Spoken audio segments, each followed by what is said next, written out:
CTV News with Carlyle Fiset. Good evening. Thanks for joining us. We begin tonight in Washington and another day of trade negotiations. It's all coming down to the wire with new 50% U.S. tariffs coming into effect in just 2 days. And with the latest on where things stand, here's Mike Lecouture. Happy birthday. How are talks going with Canada? Trade talks went to a new level and a new location today. Hi, Minister. Hi, Minister. How close are you to getting a deal? Canadian and American trade representatives took negotiations to the office of Howard Lutnick, and the U.S. Commerce Secretary sat in on the 1 hour and 45-minute long meeting. It's the longest the two sides have negotiated since talks intensified over the last 2 weeks. Ambassador Beer, is there a deal with Canada? When the two sides emerged, it was clear there's more left to do. We're going to continue working. Our job is not yet done. Thank you. How do you feel it's going? How do you feel it's going, Minister? What's the biggest sticking point, Minister?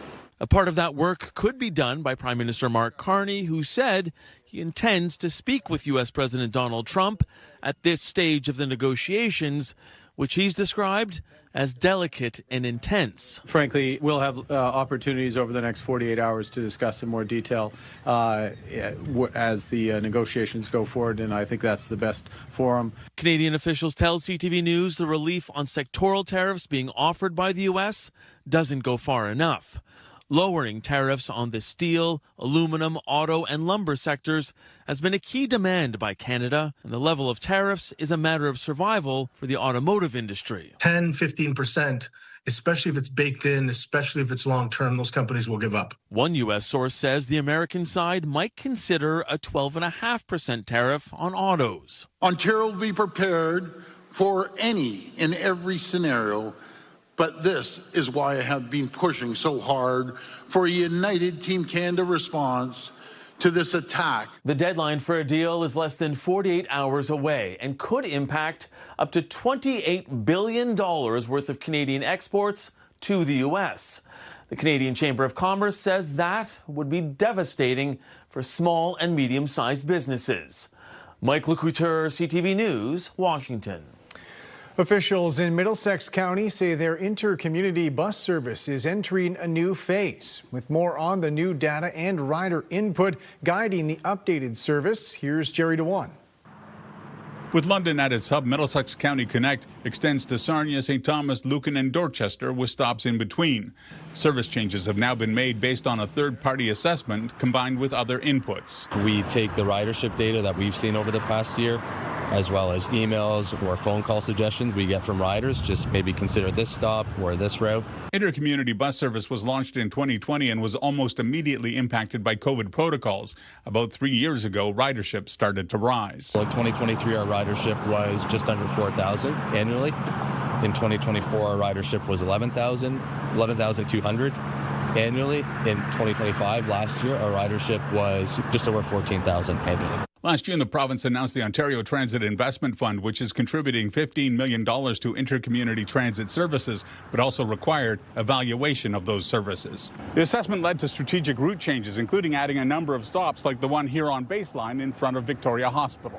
This new stop near Cherry Hill Village Mall was in response to riders looking for more convenient connections to city transit. That was something that we had heard from riders, that they'd like somewhere in the West End to be able to get off and connect with local transit. It's also a response to calls for service that conforms to work and school schedules. Our routes that go into Fanshawe College, we try and make sure that those are getting there at 7:30, 7:45 a.m. in the morning so that students can use the service to then be to class on time. What isn't changing is fees. One-way short routes remain at $5. The longer route to and from Sarnia is $20 each way. We are on budget, not above, not below, and we can maintain on budget with that $5 fare. McCracken says a monthly pass is in the works, likely costing around $120. Jerry DeWan, CTV News.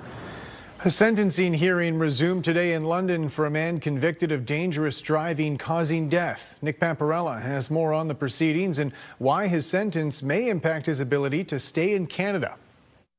It was a horrific crash in the middle of the day that claimed the life of 67-year-old Joan Clubb, who was a passenger in a Hyundai on November 3rd of 2020. Earlier this year, 32-year-old Baha Ali was found guilty of dangerous driving causing death after the court heard he was driving his black Mercedes-Benz at 129 kilometers an hour along Southdale Road near White Oak Road. During the trial last fall, Ollie tried to pawn it off on his younger brother, claiming that he was behind the wheel, but the court didn't buy it. When his sentencing hearing got underway in the spring, the Crown asked that Ollie serve a 5-year sentence, along with a 5-year driving prohibition. When the sentencing hearing resumed on Monday, defense lawyer Melina Macchia asked for a much lighter penalty, requesting a 2-year conditional sentence, meaning no time in custody, along with a 15-year driving prohibition, saying, "We know that the vehicle was speeding, but there was no evidence that he was under the influence." Even though Ollie has a criminal record which includes assault, Macchia said his past criminal record does demonstrate that he can comply with probation. The defense is asking that Ollie serve no jail time because any custodial sentence over 6 months would mean that immigration would get involved and he could face deportation back to Lebanon. Macchia told the court that Ollie has been in Canada for 12 years, and if he's deported, his life as he knows it would be disrupted. Before wrapping up, Justice Barbara McFarland told the court this is a challenging case to determine a proper and fit sentence. The defendant's relatively youthful actions had tragic consequences. The judge is expected to hand down her decision on the case on October 30th. Nick Paparella, CTV News. In another courtroom, a 26-year-old pleaded guilty today and was sentenced for his part in a police weapons operation. The court heard a cache of guns was seized 3 years ago, resulting in hundreds of charges against several people, including Tyrese Cumberbatch. An agreed statement of facts indicates 150 dangerous firearms were taken off the streets during the police operation that resulted in these charges. Today, Cumberbatch pleaded guilty to importing guns from the U.S. and being part of a criminal organization. He was sentenced to 7.5 years, and with credit for time already served, he has about 3.5 years left. London police say one person was killed in a fiery East End crash this past weekend.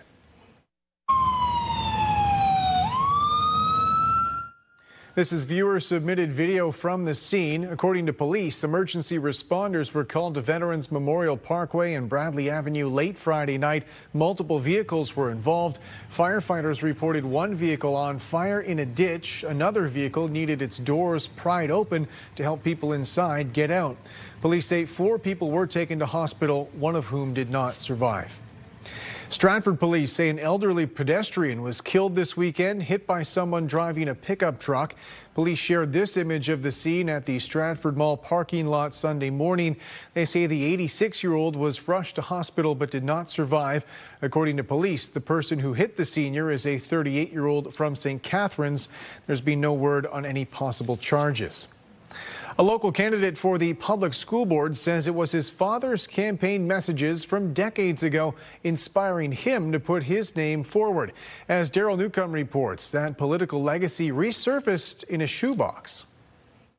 This was in my parents' basement, so we've been going through our family home, my family and I, and we kind of took a walk down memory lane. David Ross looks through old campaign materials saved by his dad, Charlie Ross, from when he was a political powerhouse in London, Ontario in the 1970s and 80s. He says a fresh, dynamic approach to the problems of education in London. Charlie Ross passed away in 2021, but rereading his dad's political messages from those campaigns 40 to 50 years ago convinced the recently retired David to run to be a trustee on the Thames Valley District School Board. These pieces of literature inspired me in a huge way, and I, being retired, I've now got time, full time, to contribute. His father balanced being a lawyer with serving on the school board, then Board of Control, the Public Utilities Commission, and as deputy mayor. Meanwhile, David forged his own professional path. After graduating the public school system, he went on to Western University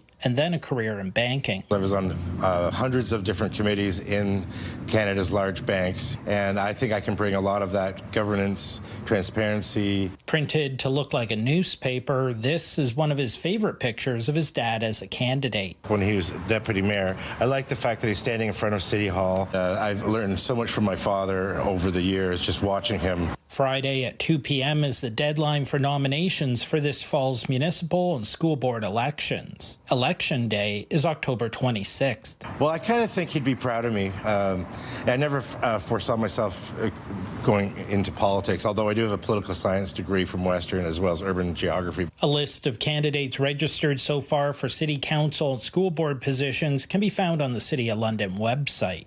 Daryl Newcomb, CTV News. Ontario's big city mayors are demanding the provincial government do more to address homelessness and addiction. They want billions of dollars in funding for treatment, both voluntary and involuntary. With more, here's Siobhan Morris.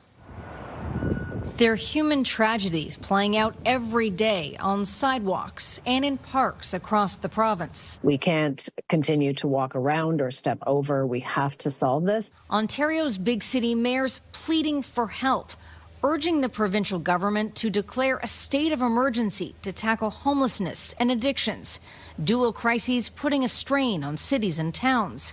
While Queen's Park has put up $500 million for treatment hubs, it's only a drop in the ocean of what mayors say is required. We are funding $4 billion on an issue that properly sits with provincial and federal governments to fund. We're doing that out of the property tax base. It's simply not sustainable. Big city mayors want the Ford government to consider forcing drug treatment on people without their consent, asking for a panel that might include mental health experts and lawyers. We need to do this in a thoughtful way with appropriate people and safeguards that protect people's human rights, that work to get people the care that they need. Toronto's top mayoral challenger doesn't want to wait. The time for study is over. People have waited long enough. People are dying on our streets now, and we need to course correct. The current mayor batting away the question of mandatory treatment. Well, let's make sure there's treatment first. The provincial government owns the city about $20 million. To cover supportive housing, a gap mental health advocates say needs to be filled. We don't have enough support for what I call voluntary treatment, individuals who are stepping forward and saying, I really want to reclaim my life. Ontario's NDP not staking out a firm position for now. What is required here is both a plan based on evidence and based on empathy. Siobhan Morris, CTV News. A new study out of London Health Sciences Centre is pointing to a potential shift in how doctors treat cancer. Researchers found expanded genetic testing can identify treatment options that might otherwise get overlooked. The testing found a clinically relevant genetic change in nearly 80% of patients, meaning there was a mutation that could potentially be targeted with a specific therapy. We had patients of all different disease types, and they were all looking for hope, looking for additional therapeutic options. And we're in an age now of personalized medicine or precision medicine. We're trying to find unique characteristics of the cancer that we could target with specific drugs. Researchers say the testing helped doctors identify safer treatment options for some patients, while also helping identify effective treatments earlier, potentially reducing the need for more expensive cancer drugs later on. A fundraising effort is underway in Huron County, supporting first responders who are off the job because of PTSD. With more on the program, they're trying to expand and the impact it's already making. Here's Scott Miller. Chris Fedorko didn't really think that hanging out with a horse would help him with his PTSD, but it has. I didn't want to do it that day. I was busy. I had so much stuff on the go.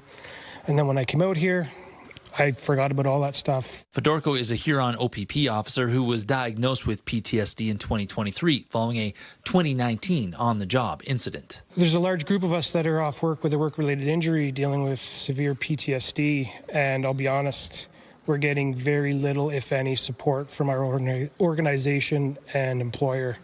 and that needs to change. Fedorko and 16-year military veteran Mark Morse will be completing their second annual Ruck March from Goderich to Port Franks next month to raise awareness about the lack of PTSD supports for first responders in Canada. There's a lot of bravado that comes out with the job. It's driven by leadership. And society doesn't see the people behind the uniform. The money raised from the Morse Memorial March goes towards an equine therapy program specifically designed for first responders in Western Canada. But Morse and Fedorko want to see a similar program started in Huron County at Poppy's Haven near Varna. We would very much like to expand that both for individuals, for couples, for small groups, for families. We've even talked about potentially turning the farmhouse into a residential opportunity so people could actually come perhaps with the therapist and spend a weekend. Fedorko says he's aware of 4 Ontario police officers who have died by suicide in the past few weeks.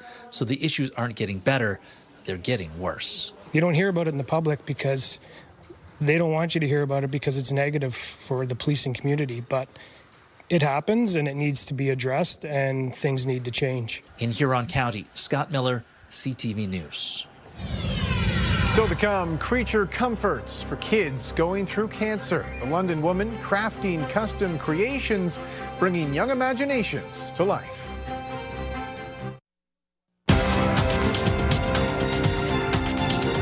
Canada's main stock index finished in negative territory today as gains from higher commodity prices were offset by broader losses.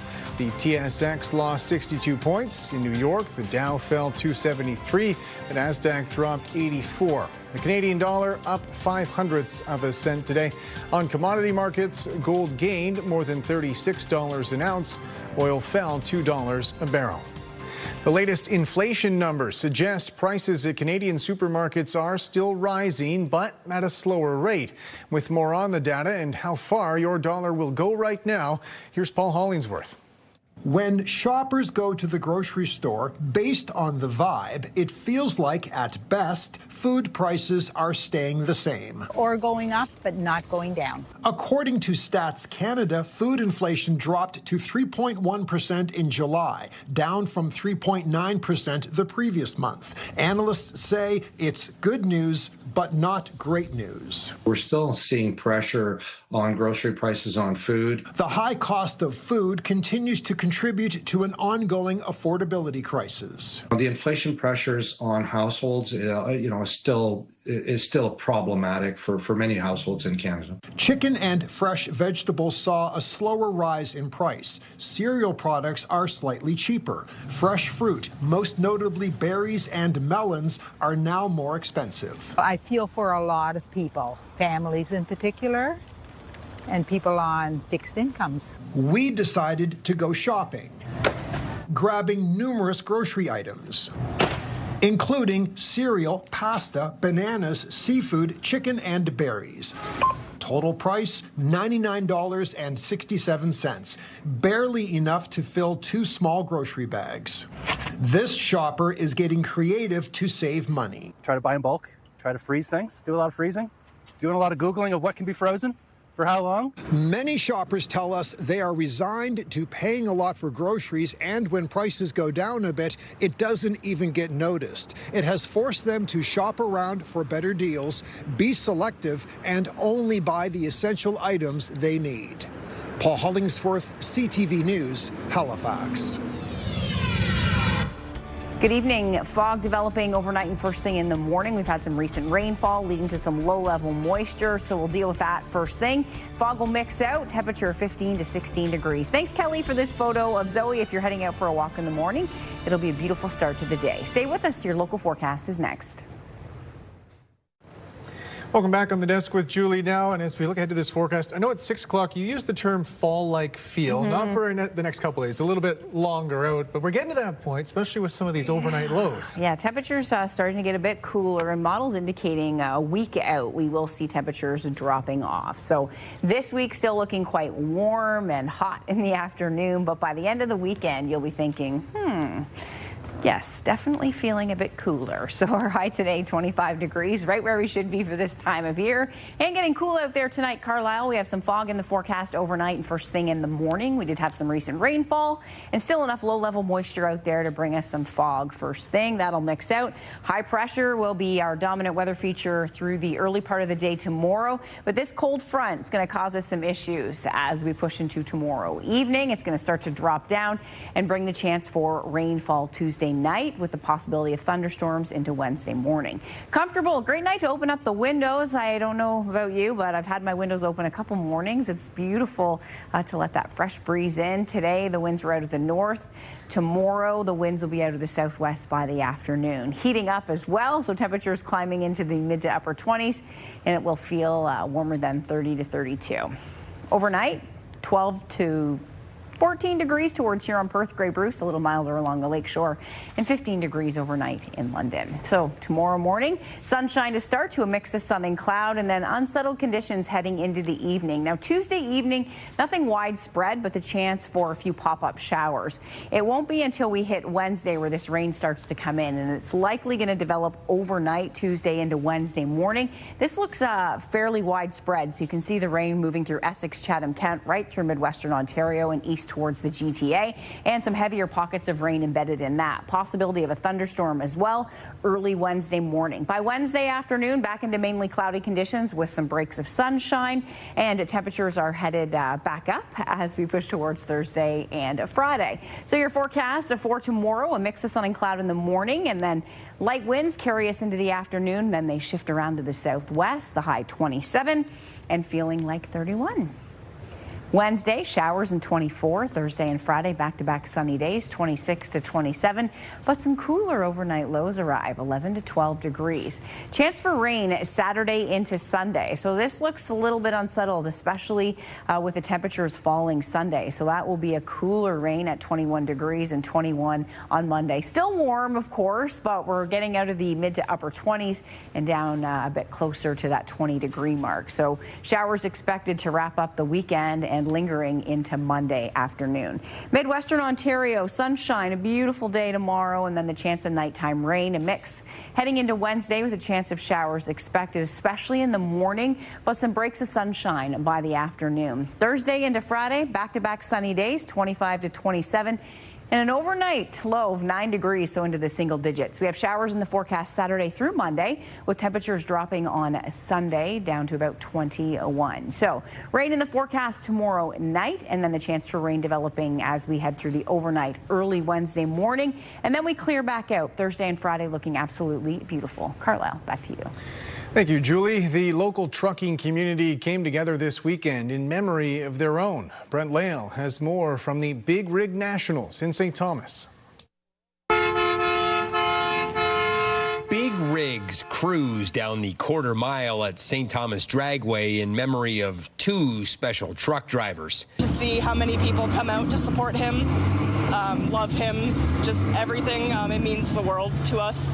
The People's Choice Award was handed to the family of Tyler Krupe, who was killed on the 403 back in May in a 3-vehicle crash. He'd be very proud, and he'd be glad he got me out here again. Got me to polish the truck just to come out here. The driver for Cromwell Trucking was on his way back to their home base in Thames Centre when the crash happened in Brant County near Paris. He was supposed to be coming home that night. I have Life 360 on him, so I got the notification, and it was an instant I knew. The 30-year-old driver from St. Thomas loved his rig and many other outdoor sports. Family and friends were on hand for the tribute. Things have changed a lot in the trucking world, but it was always a tight-knit community. It was like that when I was a kid with my dad and the guys that he worked with. And this year, a lot of people have reached out and come together, and it just gives me a lot of hope that we're still in a good place in the trucking world. Those close to him say they're still unsure the cause of the tragic crash.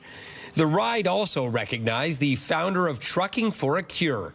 Joanne Millen McKenzie passed away in 2024 after a long illness. Joanne was larger than life.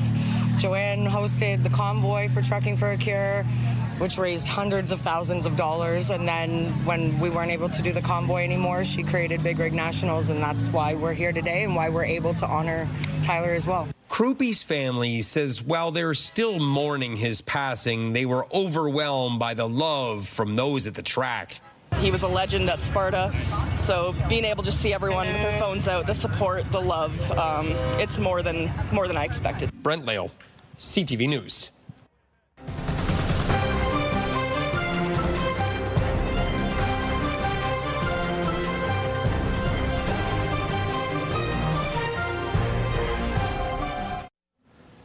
Finally tonight, a London woman is turning children's drawings into real-life comfort. She's creating stuffed animals inspired by those drawings for the young artists who are battling cancer. With more, here's Lauren Stallone.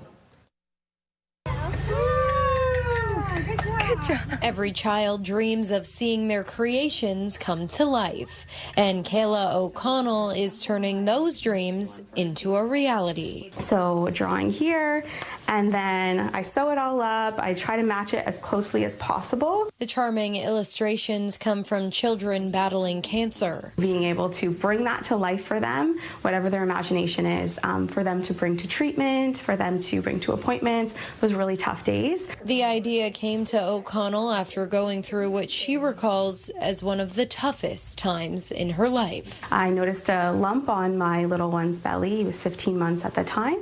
We brought him into Emerge here in London and quickly found out that it was a tumor growing on his kidney, which had to be removed. O'Connell says she received a call that the surgery was a success and her son would not need chemotherapy. Your whole life changes. You don't know what's next, but we were so thankful for that.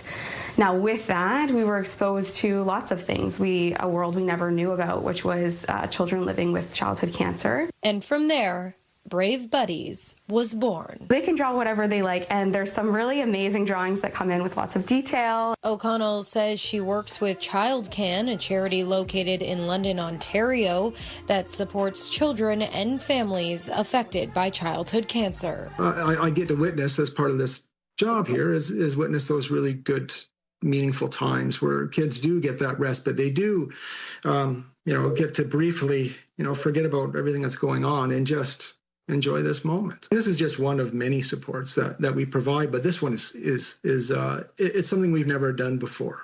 O'Connell says she's made roughly 12 stuffies since January, but hopes this is just the beginning for Brave Buddies. This project is giving them an opportunity to be creative. It gives me an opportunity to be creative, and then it brings smiles to both of us. In London, Lauren Stallone, CTV News. And that's it for us. Thanks for watching. For all of us at CTV News London, I'm Carlyle Fiset. Have a good night.